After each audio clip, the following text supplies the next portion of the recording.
Hi, I'm Toby Lee Young. Welcome to this self-defense video.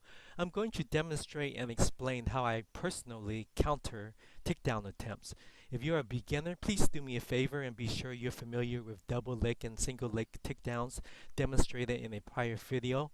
Quick background on me: I hold a 10th degree black belt in the art and science of ninjutsu, and normally I teach masters who in ninjutsu are 7th degree black belt or above, and 10th degree is Grandmaster. A 7th degree black belt would teach mid-level black belts from 4th to 6th, and they in turn would teach the lower black belts. This hierarchy tradition is partially for efficiency. For example, the knowledge and skill gap between a 2nd degree black belt and a Grandmaster is too wide. I'm not going to bore you with details, but ninjutsu is known for its weapons and fighting multiple attackers, and I'm also top rank in Shaolin Kung Fu, which also has a lot of Chinese weapons, so I guess I'm a weapons specialist. However, we fight standing up without weapons in ninjutsu and Shaolin Kung Fu. We also train in takedowns, submissions, joint locks, and ground fighting. Many jujutsu practitioners compete in sports jujutsu, so you could consider ninjutsu as street jujutsu or reality-based close quarters combat. Let me briefly share some ninjutsu philosophy and my personal insight.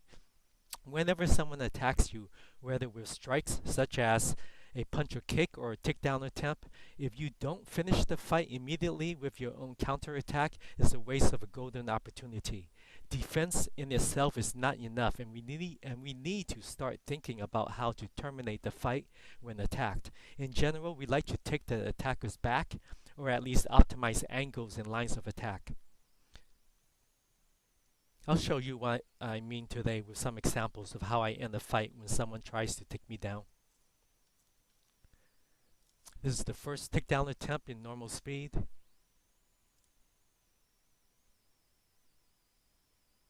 Let's break it down.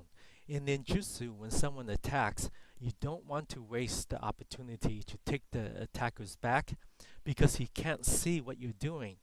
The first goal is to get out of the way, and many fighters defend the takedown, such as by sprawling. But that gets kind of boring after a while, but they're failing also to convert the opponent's attack into an immediate counterattack. The second goal after defending or getting out of the way is to attain the strongest position possible, which is to take the attackers back. The third goal is to finish or submit the attacker.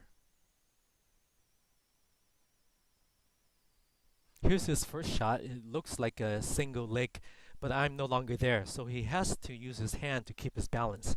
I'm waiting for him to finish his deceleration before I sink my left arm under his chin, initially to take him down backwards in the double leg chair or sitting position, which I transition into double leg hooks and rear naked choke. I put my right hand behind his head to complete the choke. It's very deep, and it's too late for him to defend. He'll pass out in 6 seconds.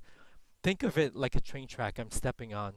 He shoots, but I step out of the slot, not too early or late. He shoots for my right leg, which I leave in front, but to the side, which tempts him to stay in the slot, while I position my left leg completely to the other side. My left arm goes for the choke, which he initially tries to defend with his arms. But it's too late. He puts his hand down on the mat, about to tap out. The individual techniques are very simple. Every blue belt in Jiu-Jitsu can execute the techniques that I'm demonstrating today. But it's the composition of all the subtle details that determines if the counter move will be successful or not.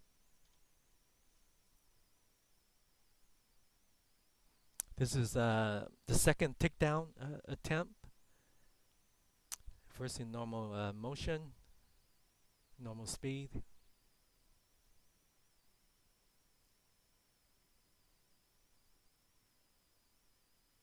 Okay, he shoots and I wait and I pace myself to get out of the slot.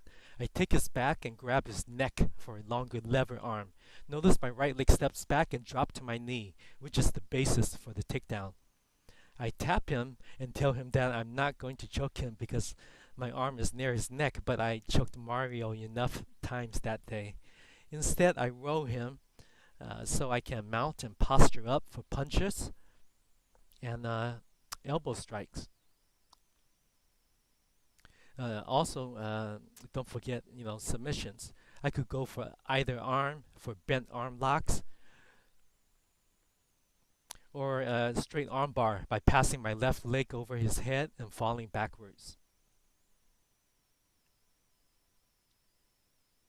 In slow motion, Mario shoots in hard, but I time it and get both my legs out of the slot. He's got nothing but air. I grab his neck for the biomechanical leverage, and the key is my right leg drop, which leads to the rear takedown. When you see others do their self-defense videos, a lot of people rehearse, but Mario and I don't really practice, so what you see is pretty natural and not rehearsed.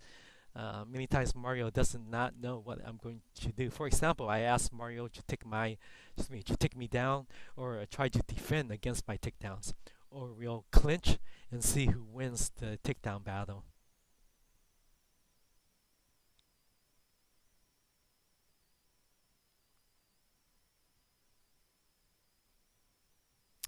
Normal speed.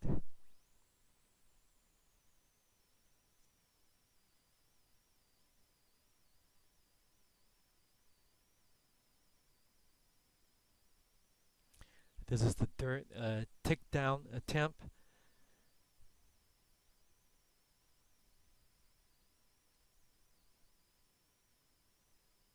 Okay, let's break it down. He shoots, but I exit the slot on the other side this time. Also, what's different is both my legs skip at the same time because I need speed and momentum to complete this move. My right leg splits between his legs, and I use my arms on each side of his shoulders to fall backwards and set up an immediate left leg mount using the momentum to roll him prone onto his stomach for a rear naked choke. Mario shoots for my right leg again, and he commits to it as he needs to balance himself with his right arm this time. I admire that because he's trying hard to take me down, but I use speed this time, not just to defend but to set up my counter move of taking his back and using momentum for a left leg mount, keeping a single leg hook while I roll him over to finish with the choke. Normal speed.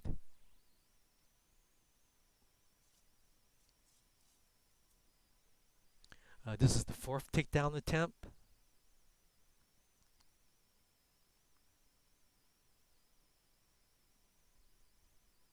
Mario takes a nice long first step, but I'm gone. I grab his neck while my near leg passes behind his near leg for a rare single leg takedown, and my front hand is on his chest. We hit the ground, but I already position myself to face him and easily pass my right leg for the mount.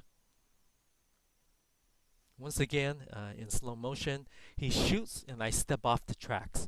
Timing is important. If I'm too early, he may have a chance to correct and redirect his attack.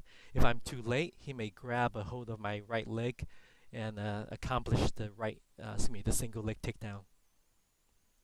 He shoots and I have a dominant side position for a lateral counterattack, but he tries to stand up and face me, so I pass my left leg behind him for a single leg takedown. He breaks the fall with both hands. I mount him before he can defend. In normal speed.